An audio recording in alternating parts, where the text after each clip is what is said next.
Identificar as funções pares com gráficos dados abaixo. Então nós vamos apresentar a vocês 2, 4, 6 gráficos e nós vamos identificar as funções pares. Começamos por esse primeiro gráfico. Observe que é uma parábola. E aí fica a pergunta: é uma função par?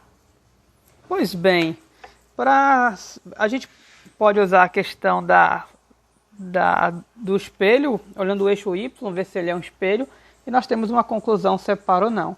A gente chama isso, guys, aliás, quando nós temos gráficos cujo existe algum eixo ou alguma linha em que divide a curva em partes, que essa linha e que em partes, cada parte é um reflexo da outra, a gente chama essa propriedade matemática de simetria. Então, o conceito de função par é um conceito de simetria. Existe uma área da matemática que estuda simetrias, talvez um dia vocês tenham a oportunidade de estudar. Então, função par é apenas um tipo de simetria, ímpar também, e existem diversas outras. Ok.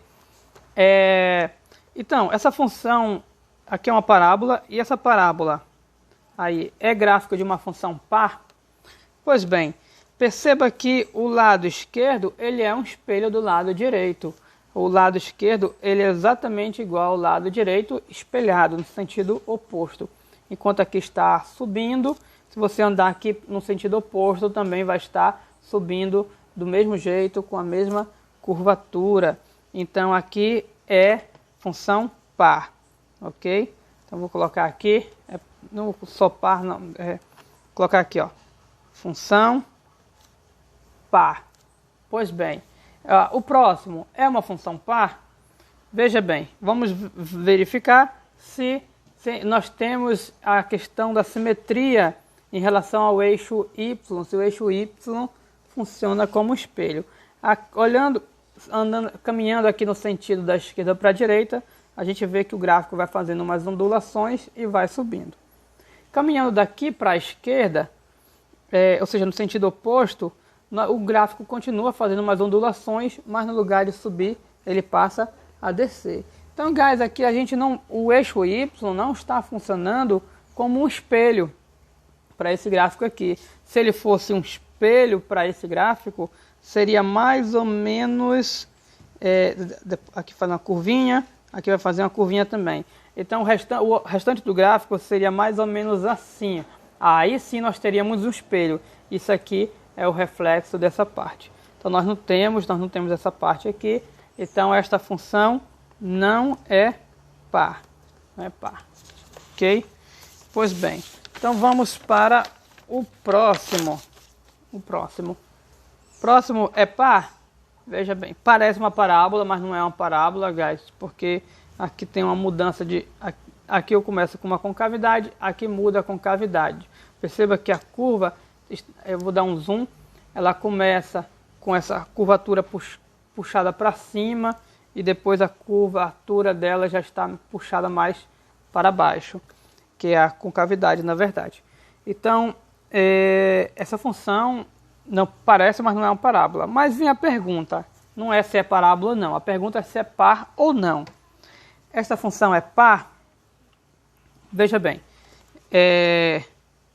eu desço aqui, se eu fizer desse lado, e do outro lado, se eu caminhar no sentido oposto, eu começo a descer também. E perceba que mais ou menos no mesmo momento que é esse ponto aqui, ó, esse ponto, que há uma troca na curvatura, na concavidade, há também uma troca na concavidade, ou seja, no padrão de curvatura aqui.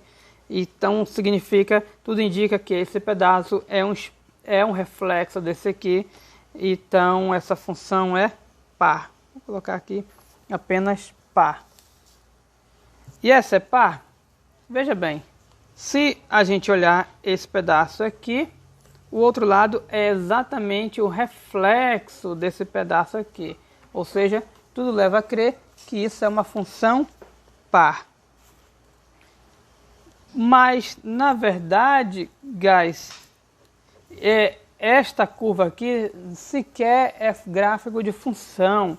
Isso aqui é uma curva com uma simetria em relação ao eixo y, é uma simetria par, mas não é uma função. Se vocês verem qualquer curva em que uma linha vertical toca mais de um ponto, e aqui toca em dois, veja bem, ó, sempre que uma linha vertical tocar mais de um ponto, esta curva não pode ser gráfico de função. Por que não pode, professor? Porque se toca mais de um ponto, significa que o camarada aqui ele tem uma, duas imagens. E função não pode ter duas imagens. Portanto, isso não é função. Então, não é par. Vou colocar assim, ó, não é função, que aí já reforça o fato de não ser par. E o próximo é esse aqui. Aqui manchou com o... qual é o nome?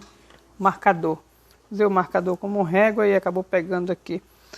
Guys, isso aqui, fica a pergunta. Vamos cortar a folha para facilitar a visualização. É par? Veja bem, perceba que aqui o gráfico, da partir do eixo Y, ele começa a subir e no sentido oposto começa a subir também. Depois de subir na mesma altura que aqui, começa a descer, desce e sobe, desce e sobe e desce, e sobe e desce. Ou seja, essa parte aqui é o reflexo dessa parte aqui, então é uma função par. Alright? E aqui mais uma vez nós temos uma parábola, deixa eu ajeitar a iluminação por causa das sombras. Mais uma vez nós temos uma parábola, então eu sei que a parábola representa gráfico de uma função par. Então, guys, nem sempre não é porque parábola que vai ser de uma função par. Essa parábola aqui que nós vimos representava gráfico de uma função par. Mas essa parábola aqui, a parte esquerda do eixo y, eu vou destacar para vocês, não é o reflexo do lado direito, até porque aqui já começa baixando e depois sobe. E quando eu vou andar daqui para o sentido oposto, já começa subindo. A parábola, ela tem uma simetria, eu vou até mostrar a simetria para vocês da parábola. Ela tem uma simetria, a simetria da parábola é uma linha que sempre cruza o vértice dela, o vértice é esse ponto mais embaixo, tem simetria, mas para ela representar gráfico de uma função par, o que a gente percebe é que essa simetria tem que coincidir, essa linha de simetria, com o eixo y, igual aqui, ou seja, quando o vértice bate no eixo y. Poderia ser aqui, ó, parábola assim, essa parábola representa gráfico de função par, mas essa aqui não.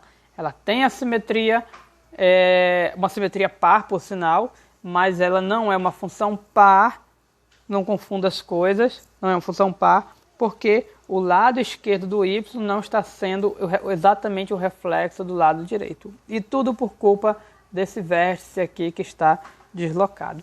Então, é isso, guys. Isso complementa a nossa parte de função par. Próximo tópico será funções ímpares.